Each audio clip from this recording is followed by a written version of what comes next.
The Karate Kid wasn't just a coming-of-age story about a teenager learning martial arts. It was a film where the star was rejected for being too associated with comedy, where Sean Penn and Charlie Sheen both turned down the lead role, and where the most famous song in the movie was originally written for Rocky III but got replaced by Eye of the Tiger. What started as a simple underdog story became the film that launched a billion-dollar franchise and made an entire generation believe in the power of wax on, wax off. But behind those iconic training montages and crane kicks were casting decisions that could have changed everything.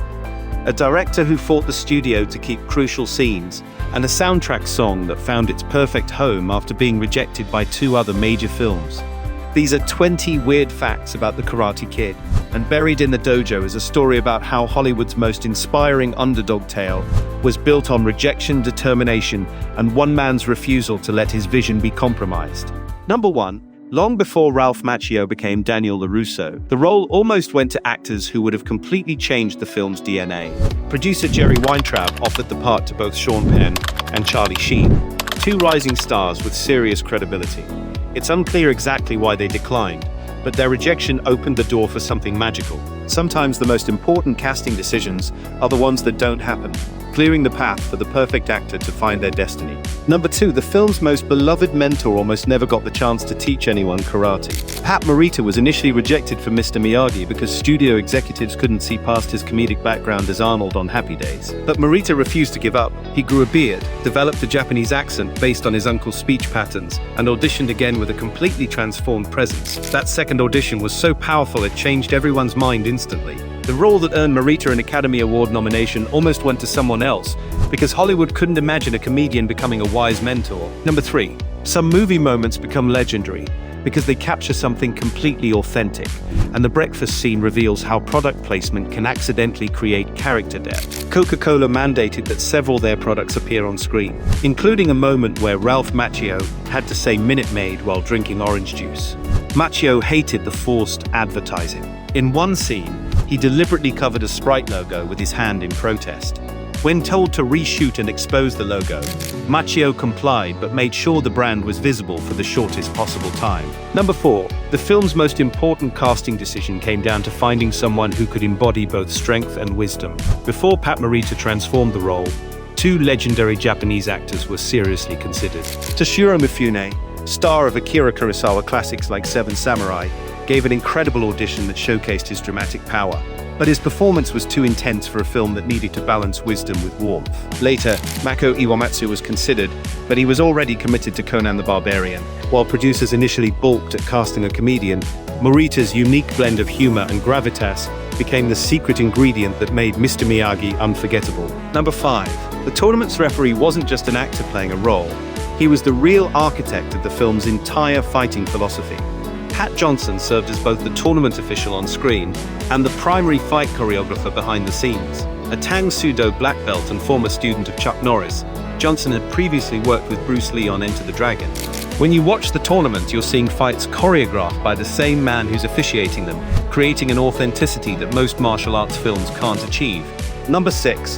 The film's most painful scene was created through a combination of method acting and genuine discomfort that lasted far longer than anyone expected. During the Halloween fight where Daniel is attacked by Cobra Kai members, Ralph Macchio sustained a real injury when he was kicked too hard, but the Cobra Kai actors had it worse.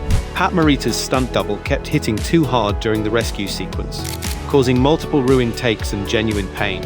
Finally, he told producers he could get the shot in one perfect take if they let him perform the stunts his way. They agreed, and that single take became one of the film's most memorable action sequences, powered by real martial arts expertise and authentic impact. Number 7. One of cinema's most recognizable songs found its perfect home only after being rejected by bigger, more obvious choices.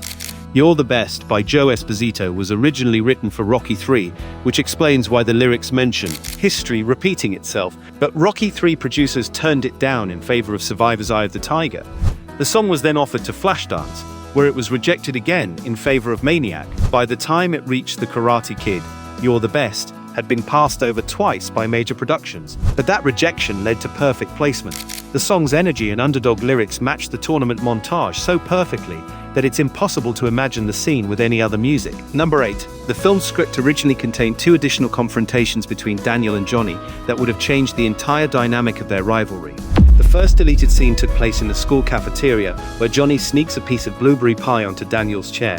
When Daniel sits down and stands up covered in pie, he then smears the remainder across Johnny's shirt, leading to a full cafeteria brawl. The second scene happened at a water fountain, where Daniel confronts Johnny about Cobra Kai's philosophy. These scenes would have made their conflict more public and more frequent, but removing them concentrated their rivalry into impactful moments that built to the tournament climax. Number 9. The classic yellow car that Mr. Miyagi gives Daniel wasn't just a prop, it was a piece of automotive history that became a treasured keepsake. The 1948 Ford Super Deluxe convertible was carefully chosen for its classic American styling and symbolic value. After production wrapped, producer Jerry Weintraub gave the car to Ralph Macchio as a token of gratitude and a memento of the experience. Macchio still owns the vehicle today and even allowed it to be featured in the Cobra Kai series decades later, creating a direct physical connection between the original film and its modern continuation. Number 10. One of Hollywood's most persistent rumors about the Karate Kid involves an actor who was never actually offered the role he supposedly turned down. Chuck Norris has long been rumored to have declined the part of John Kreese because he didn't want to be associated with a character who represented martial arts in such a cruel way. But Norris himself has stated he was never offered the role, though he admits he likely would have turned it down for exactly those reasons if he had been approached. Sometimes the most interesting casting stories are the ones that never actually happened. Number 11. The Cobra Kai dojo wasn't just a set, it was a detailed world that revealed character backstory through carefully placed props.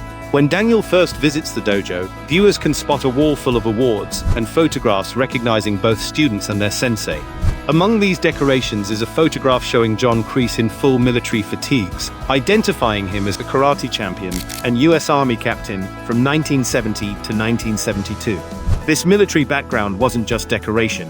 It informed Kreese's entire teaching philosophy. Number 12. The film's educational setting was subtly established through background details that most viewers never consciously notice. Although Daniel's school is never explicitly named in dialogue, careful observers can spot a sticker inside his locker that reveals he attends West Valley High School. This kind of environmental storytelling helped create a lived-in world where every detail felt authentic. Number 13. The LaRusso family's backstory was more complex than what made it to screen, revealing economic struggles that added depth to their characters.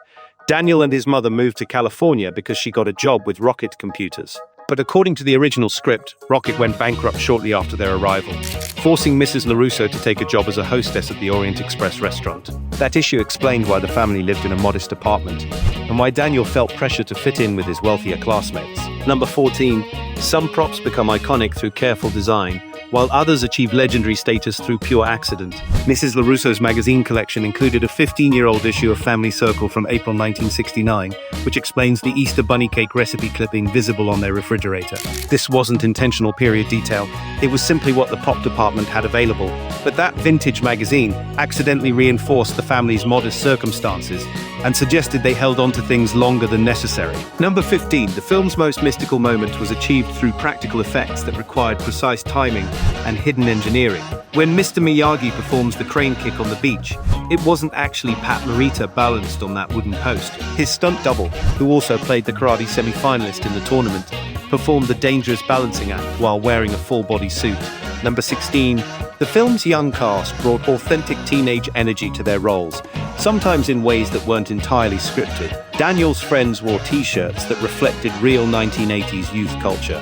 His "No More Mr. Nice Guy" shirt hidden under a button-up. These wardrobe choices weren't just costume design, they were reflections of teenage personality and gave the film genuine authenticity. Number 17. The film featured an unexpected connection to other beloved comedies through casting that created delightful recognition moments for sharp-eyed viewers. Frances Bay, who played the elderly woman from Pasapani, who gives Daniel directions to Mr. Miyagi's workshop, was a character actress who would later become famous as Happy Gilmore's grandmother and as the woman Jerry steals marble rye bread from in Seinfeld.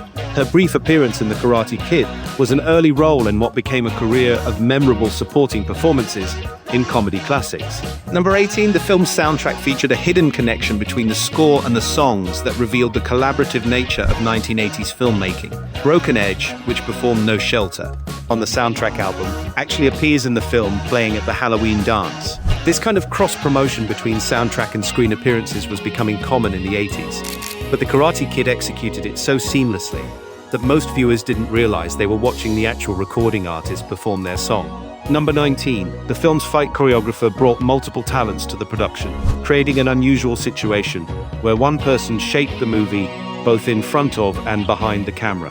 Pat Johnson not only choreographed all the fight scenes and played the tournament referee, but he was also immortalized as an action figure when the Remco toy line was released in 1986. The competition center playset included a figure based on Johnson's referee character, making him one of the few people to appear in a major film as both actor and stunt coordinator, then be turned into a collectible toy based on his on-screen appearance. Number 20. The film's ending wasn't originally meant to be an ending at all. The tournament victory that concludes The Karate Kid was supposed to continue into what became the opening scene of The Karate Kid Part 2, the parking lot confrontation between Kreese and Miyagi, where Miyagi tweaks Kreese's nose and the Cobra Kai. Students drop their belts around their defeated sensei. This scene was written for the first film and appears in early script drafts. But the decision to end on Daniel's triumph and save the Kreese confrontation for the sequel created a more satisfying conclusion that left audiences wanting more. The Karate Kid gave us more than martial arts and life lessons. It showed us what happens when authentic emotion meets perfect storytelling.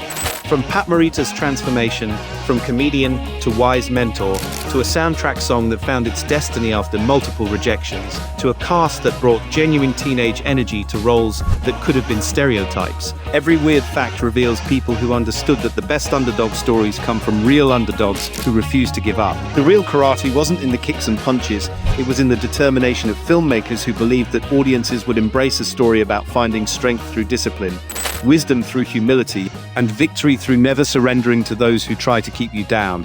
If you want to find out the other movies, like and subscribe. Take care. We'll see you next time.